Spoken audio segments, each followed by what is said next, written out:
Assalamualaikum dan salam sejahtera kepada doktor yang saya kasihi. Nama saya Siti Adlina Ziati binti Alias dengan nombor matrik 277990. Topik yang bakal dibincangkan dalam video ini adalah berkaitan dengan the learned helplessness. Pernahkah anda mengalami situasi di mana anda berasa penat dan lelah berhadapan dengan situasi yang buruk dan cuba untuk mengelak daripada berhadapan dengannya? Maka itulah yang dinamakan dengan the learned helplessness.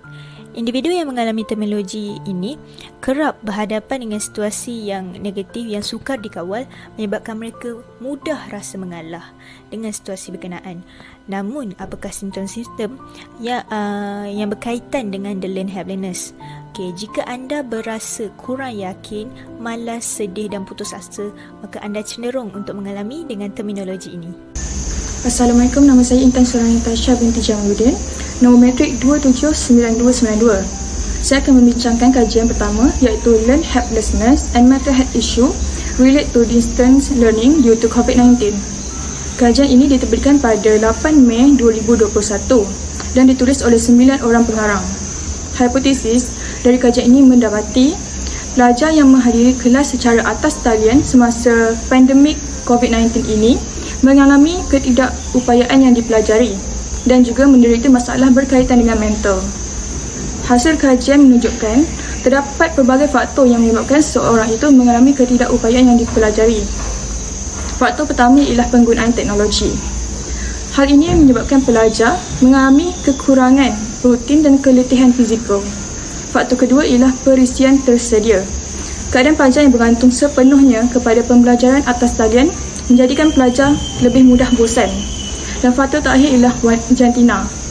Wanita lebih berkemungkinan besar menyalahkan masalah mereka dengan pembelajaran atas talian. Hal ini disebabkan oleh keupayaan mereka menggunakan teknologi. Seterusnya, bagi faktor berkaitan dengan kesihatan mental, yang pertama ialah motivasi. Perasingan semasa pandemik menjadikan mental pelajar terganggu dan merasa terasing. Faktor kedua ialah keterkaitan peribadi. Faktor terakhir bagi masalah berkaitan mental ialah GERD. Berdasarkan analisis yang telah dibuat, kesimpulan bagi kajian ini mendapati bahawa ramai pelajar bergelut dengan kesihatan mental akibat pengasingan. Kajian yang telah dijalankan diharapkan membantu pihak universiti di seluruh dunia memahami dengan lebih baik kesan pembelajaran atas talian ke atas pelajar dan dapat menggunakan kaedah yang bersesuaian bagi membolehkan pelajar menjadi lebih berjaya. Assalamualaikum warahmatullahi wabarakatuh. Nama saya Sabila Syani dengan nomor matrik 284187 dan saya akan menjelaskan kajian seterusnya yang bertajuk hubungan ketidakberdayaan yang dipelajari dengan daya juang mahasiswa. Dalam kajian ini, ketidakberdayaan yang dipelajari menjadi pemboleh ubah yang penting dalam pembentukan semangat untuk berjuang karena seseorang yang mempunyai semangat untuk berjuang mempunyai kelebihan untuk menyelesaikan masalah di sekeliling mereka. Hipotesis daripada kajian ini menyatakan bahwa terdapat perkaitan antara ketidakberdayaan untuk dipelajari dengan semangat perjuangan dalam kalangan pelajar universiti. Perkaitannya ialah semakin tinggi ketidakupayaan seseorang pelajar universiti, semakin rendah semangat perjuangan mereka. Sebaliknya, semakin kurang ketidakberdayaan yang dipelajari dalam diri seseorang pelajar, semakin tinggi semangat perjuangan mereka. Dengan kajian yang dijalankan terhadap pelajar Universitas Islam Riau, didapati bahwa terdapat perkaitan negatif antara semangat perjuangan dan ketidakberdayaan yang dipelajari dalam kalangan universiti yang bermaksud hipotesis telah diterima. Oleh itu, apabila seseorang mempunyai semangat juang yang tinggi, mereka akan dapat melawan terminologi ketidakberdayaan yang dipelajari, dan jika sebaliknya, mereka tidak mampu melawan terminologi berkenaan. Terima kasih. Nama saya Medina Faira Putri, matrik nomor 283674. Dalam kajian ini terdapat dua teori personality yang boleh dikaitkan dengan ketidakberdayaan yang dipelajari, learned helplessness. Teori personality yang pertama ialah teori pelaziman klasik yang diperkenalkan oleh Ivan Pavlov yang merujuk kepada sejenis pembelajaran yang berlaku secara tidak sadar dan apabila kita belajar.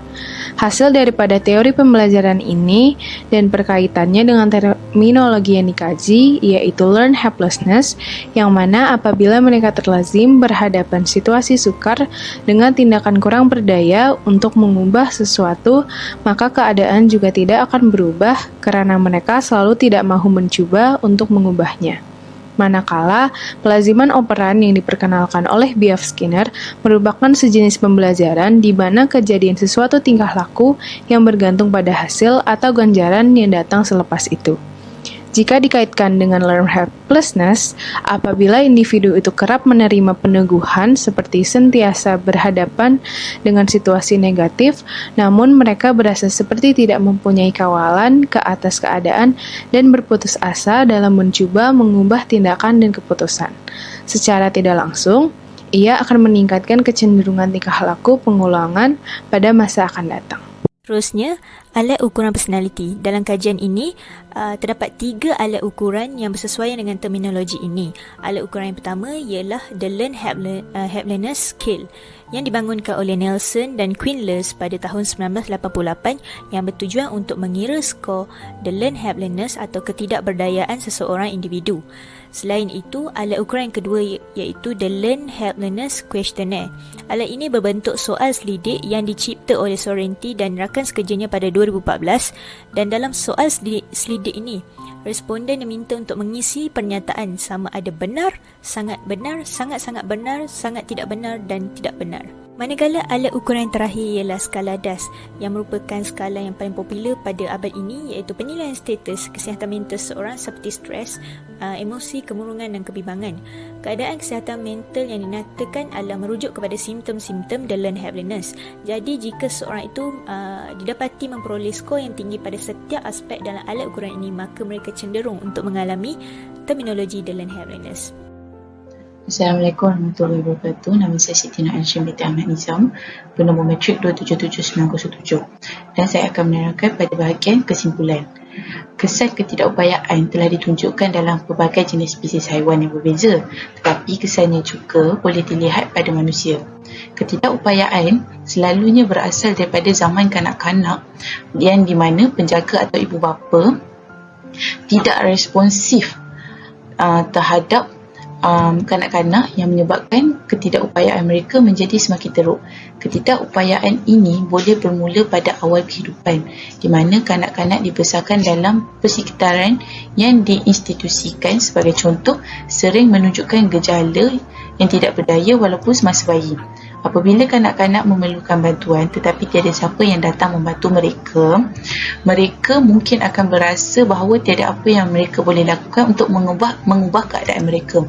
Pengalaman yang berulang yang menguatkan perasaan tidak berdaya dan putus asa ini boleh mengakibatkan berkembang sehingga ke alam dewasa, dan akhirnya mereka merasa bahawa tiada apa yang boleh dilakukan untuk mengubah masalahnya.